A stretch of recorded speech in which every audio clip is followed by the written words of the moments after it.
Oke, sekarang Mimin berada di Cikole Jayagiri,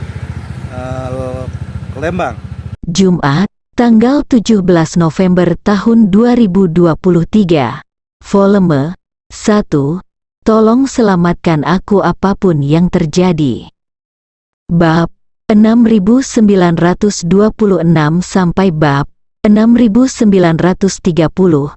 Ketika Gustavo menukar sisa keagungan Raja Obat Bius dengan tempat tidur di sebelah Ye Chen dan tidak sabar untuk mendekati Ye Chen, telepon di sakunya tiba-tiba berdering. Dia segera mengeluarkan ponselnya dan melihat ke bawah. Peneleponnya ternyata adalah sipir Bruce Weinstein. Gustavo sedikit terkejut. Pikiran pertamanya adalah, sialan, Bruce Weinstein, pria kecil yang brengsek, berani menelepon saya secara langsung. Apakah dia benar-benar mengira dia adalah manusia? Saya tidak tahu sejak tahun berapa. Gustavo jelas-jelas menolak menjawab telepon. Dia tidak suka perasaan semakin jarang menjawab telepon. Dia selalu merasa bahwa ketika orang lain meneleponnya, dia akan mengalami pengalaman yang tidak menyenangkan. Dia lebih suka bawahannya melapor kepadanya dengan hormat di depannya, atau berbicara kepadanya dengan sangat hormat. Nada hormat kirim pesan teks.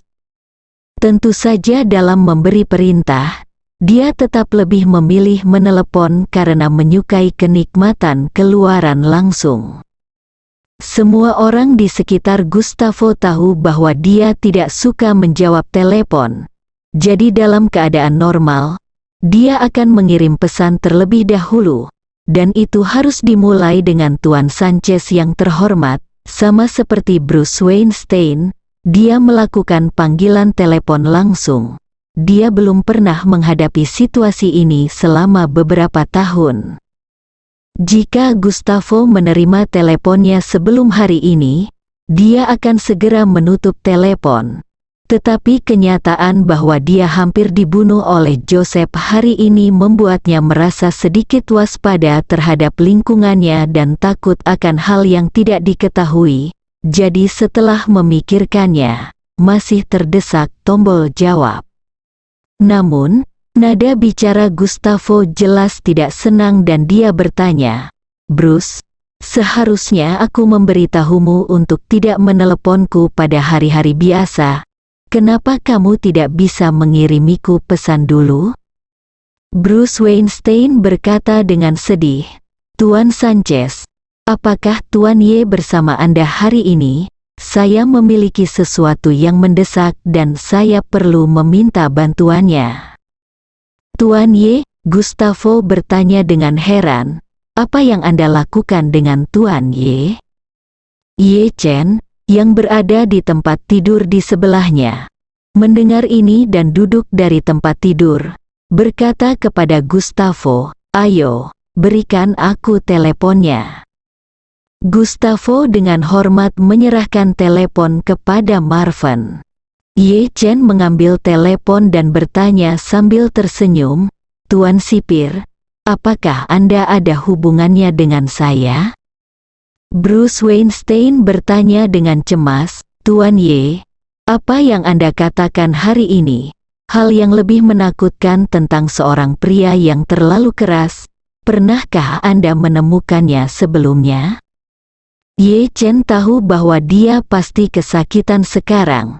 Tapi dia berkata dengan tenang, "Tentu saja saya pernah mengalaminya. Tapi apakah kamu tidak percaya? Mengapa kamu peduli dengan masalah ini lagi?" Saya percaya, Bruce Weinstein berkata dengan tergesa-gesa, "Tuan Ye, hari ini, saya memang agak terlalu percaya diri di siang hari. Saya pikir apa yang Anda katakan kepada saya semuanya mengkhawatirkan. Tunggu sampai semuanya benar-benar terjadi. Hanya di tubuhku sendiri. Aku menyadari betapa bodohnya aku."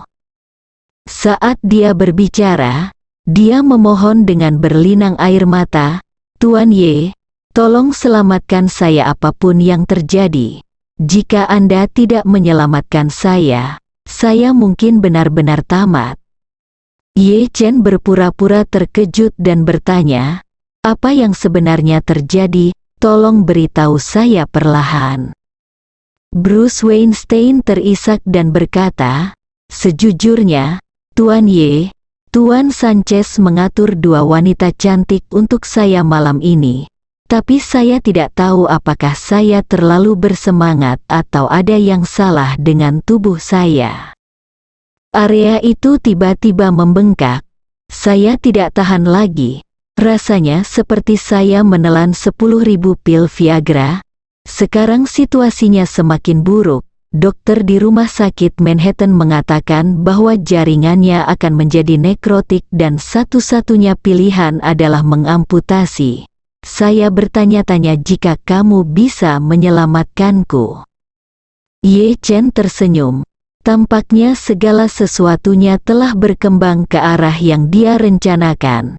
Lalu dia berkata, "Yah, itu bisa diselamatkan. Tetapi perlu aku puntur. Saya di penjara sekarang dan hati saya hancur. Masih ada lagi dari cukup tetapi kekuatannya tidak cukup." Bruce Weinstein berkata cepat, "Tidak masalah. Selama kamu bisa menyelamatkanku, aku akan kembali ke penjara sekarang. Aku bisa menerima perawatanmu di penjara." Ye Chen bersenandung dan berkata, "Hanya saja perawatan semacam ini lebih merepotkan, memakan waktu lebih lama, dan mengharuskan Anda telanjang. Lebih penting lagi, pasti akan ada sejumlah rasa sakit selama perawatan, dan Anda pasti tidak akan mampu untuk mengendalikan tubuhmu. Apakah kamu tidak takut orang lain di penjara akan tahu jika kamu berteriak?" Bruce Weinstein berkata dengan cepat, "Sederhana saja. Saya akan meminta bawahan saya yang paling terpercaya untuk mengeluarkan Anda dari sel dan kemudian diam-diam membawa Anda ke kantor saya. Saya akan menunggu Anda di kantor." Kedap suara dan penyegelan di sana sangat bagus. "Bagus, itu pasti bisa dilakukan. Rahasia kan?" Karena terlalu malu untuk membicarakan situasinya sendiri, tanpa sadar Bruce Weinstein ingin merahasiakan ini sebisa mungkin. Dia bisa saja meminta seseorang untuk mengosongkan kamar di bagian lain penjara dan membiarkan Ye Chen pergi ke sana untuk merawatnya, tetapi setelah memikirkannya, tidak ada tempat yang benar-benar aman. Bagaimanapun, ini adalah penjara, dan banyak tempat memilikinya, titik buta dan pengawasan 24 jam, patroli berjam-jam. Jika ada yang mengetahui situasinya dan menyebarkannya sebagai gosip, masa depannya akan hancur. Di seluruh penjara, tempat teraman yang dia rasakan adalah kantornya. Lagi pula ada jalan rahasia yang sangat rahasia di belakang kantornya. Untuk menjamin keamanan jalan rahasia ini, keluarga Rothschild tidak hanya dengan sempurna menyembunyikan jalan rahasia ini di balik rak buku di kantor mereka, tetapi juga kantor saya sendiri telah ditingkatkan dengan tingkat privasi yang tinggi. Di kantor Anda sendiri, bahkan dengan peralatan pendeteksi paling profesional, Anda tidak dapat menemukan jalan rahasia yang tersembunyi dalam kegelapan, dan bahkan lebih kecil kemungkinannya bagi mata manusia untuk melihat petunjuk apapun. Dengan meminta Ye Chen datang ke kantor untuk merawatnya, dia dapat merahasiakannya tanpa harus khawatir Ye Chen akan menemukan jalan rahasia. Itu adalah yang terbaik dari kedua dunia. Melihat tujuannya tercapai, Ye Chen berkata dengan gembira, "Kalau begitu, saya tidak punya masalah lain. Setelah Tuan Sipir kembali, saya dapat membantu Anda merawatnya." Bruce Weinstein tiba-tiba berkata dengan penuh semangat, "Baiklah Tuan Ye, Anda menyelamatkan saya kali ini.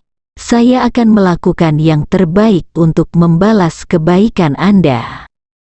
Saat dia mengatakan itu, dia tidak sabar untuk mengatakan, "Tuan Ye, saya akan segera kembali ke penjara sekarang, sampai jumpa lagi."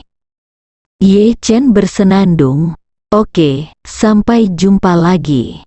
Setelah menutup telepon, Ye Chen menyerahkan telepon kepada Gustavo. Gustavo bertanya dengan rasa ingin tahu, "Tuan Ye, apa yang diinginkan bocah nakal Bruce itu dari Anda?"